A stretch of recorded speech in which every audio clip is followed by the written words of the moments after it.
Assalamualaikum warahmatullahi wabarakatuh. Jadi mungkin, kemungkinan besar sih di Jakarta ya, supaya lebih mudah monitor dan, fasilitasnya kan penuh. Jadi kita supaya supaya lebih mudah.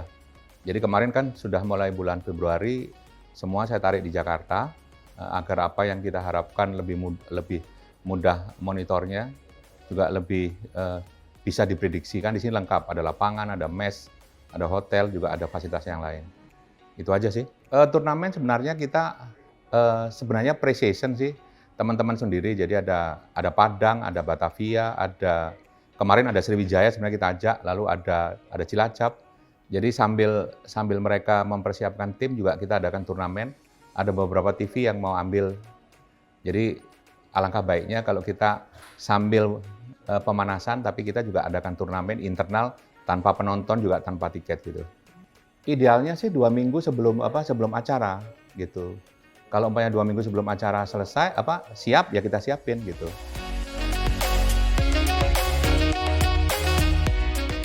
Sudah. Jadi kemarin kita, ambil pemain baru ya, winger 1 sama striker 1. Saya pikir dengan 28, 29 pemain, saya pikir udah cukup ya.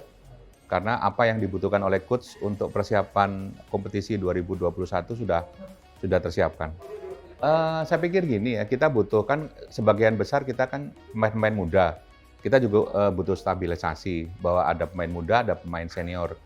Kita juga butuh figur sedikit bahwa di Liga 2 juga butuh pemain-pemain yang sudah mempunyai jam terbang yang cukup. Jadi Okto mempunyai jam terbang yang cukup, punya nama juga bisa ngajak teman-temannya yang lain yang muda-muda untuk mempersiapkan diri agar persiapan di kompetisi 2021 itu bisa optimal. Jadi memang ada beberapa nama yang senior, ada seperti Fagdawer, ada Okto, lalu ada Ngurah Nanak. Jadi tidak hanya Okto aja, ada beberapa yang kita siapkan untuk supaya tim ini lebih kompak, lebih sesuai dengan kebutuhan yang dibutuhkan oleh coach.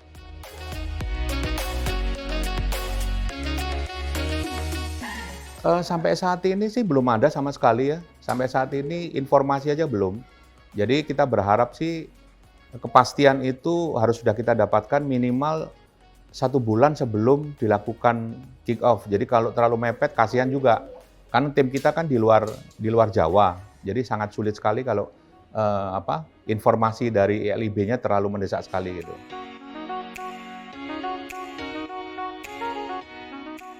Ini sangat sulit ya kita memberikan saran karena kondisinya tidak ideal. Kalau kita paksakan ideal dengan 1 kompetisi penuh atau dua pool seperti normal, sangat sulit. Tapi kalau dalam keadaan seperti sekarang lalu dipecah menjadi 3 pool atau 4 pool dengan harapan memperoleh optimal, saya pikir sulit sekali. Karena apa? Yang kita harapkan pasti nggak akan kita dapatkan itu.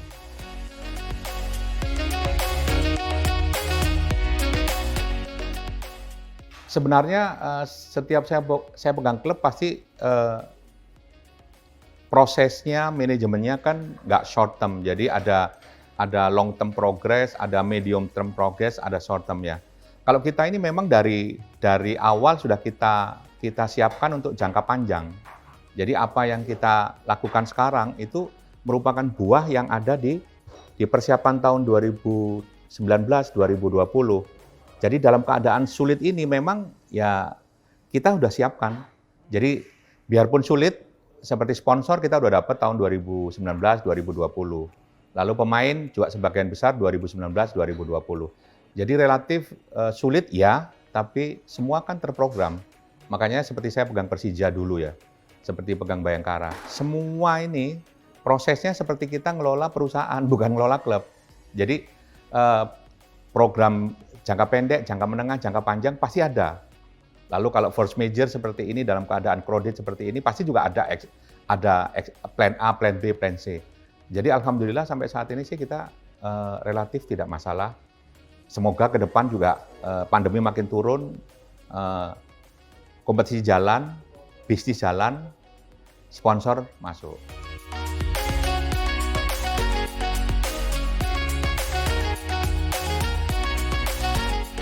Sebenarnya kalau kita ngomong berapa kebutuhan, saya pikir saya mungkin nggak perlu sebutin ya. Karena kan setiap klub itu tergantung dari targetnya. Ada yang mungkin yang Rp10, ada yang Rp30, ada yang Rp40, tergantung dari target masing-masing. Tapi Persiba ini masuk dalam kategori klub yang berkeinginan keras untuk kembali ke Liga 1. Karena memang Persiba ini kan dulu tempatnya di Liga 1. Nah, sponsor yang kami miliki, ini terutama yang Indika Energi, itu adalah sponsor yang memberikan sponsor kepada kami selama 3 tahun. Jadi biaya sponsornya ini sudah mengcover kira-kira 50% dari seluruh biaya yang kami keluarkan. Nah, sedangkan yang sponsor-sponsor pendamping ini memang membantu kami dalam bidang operasional. Jadi kalau main sponsor kami tetap satu, Indika Energi, yang lain-lain ini membantu untuk meringankan beban operasional. Gitu.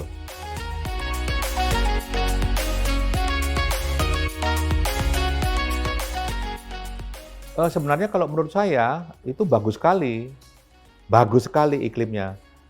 Supaya kita ketahui bersama bahwa saat ini bukan hanya selebriti saja yang ikut, tapi tim-tim dari investor luar negeri Malaysia sudah mulai masuk. Cuma sekarang bagaimana federasi dan pemerintah Indonesia mencikapin. Jangan sampai selebriti yang sudah masuk, investor dari luar negeri yang sudah masuk, dikecewakan karena aturan dan kebiasaan yang ada di Indonesia. Jadi seharusnya ini merupakan investasi yang cukup bagus, mengundang investor yang sangat bagus dari luar negeri.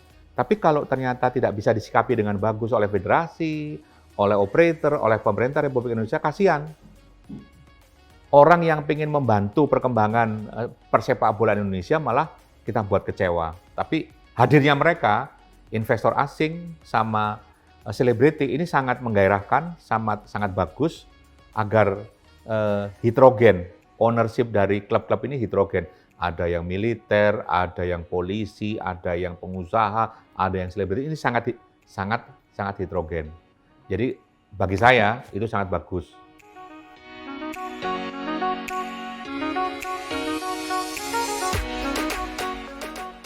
Jadi gini, kalau masuknya seseorang itu kan ada dua. Satu, masuk itu bisa meningkatkan value dari bisnis bolanya. Lalu yang kedua adalah value dari followernya penggemar bola. Dulu penggemar bola itu kan supporter. Nah kalau sekarang selebriti itu masuk ke bola, berarti kan followernya si selebriti ini kan bisa masuk. Bayangin kayak Atta Halilintar, lalu Rans, Raffi, itu berapa juta followernya. Kalau itu bisa masuk ke dunia bola kan sangat bagus sekali. Tapi apakah mereka itu menjadi followernya sepak bola atau followernya Atta terus? Saya pikir kalau itu bertransformasi menjadi supporter sepak bola atau penikmat sepak bola, itu pasti bagus. Tapi kalau hanya sekedar mengikuti selebritinya juga tidak ada artinya. Gitu. Karena apa? Ini kan simbiosis mutualisme, sepak bola, iklan, sama selebriti ini kan muter terus ini, gitu, muter terus. Kalau nggak ada iklan, bisnis sepak bola juga nggak jalan. Sponsor nggak jalan, operator nggak jalan, subsidi tidak jalan, klub repot tidak bisa mengikuti kompetisi. Jadi semua ini berputar. Jadi saya pikir dengan masuknya selebriti, investor asing sangat bagus. Tinggal bagaimana federasi, operator, pemerintah mensikapi agar positif point ini menjadi nilai tambah persepak bolaan Indonesia di kedepan harinya.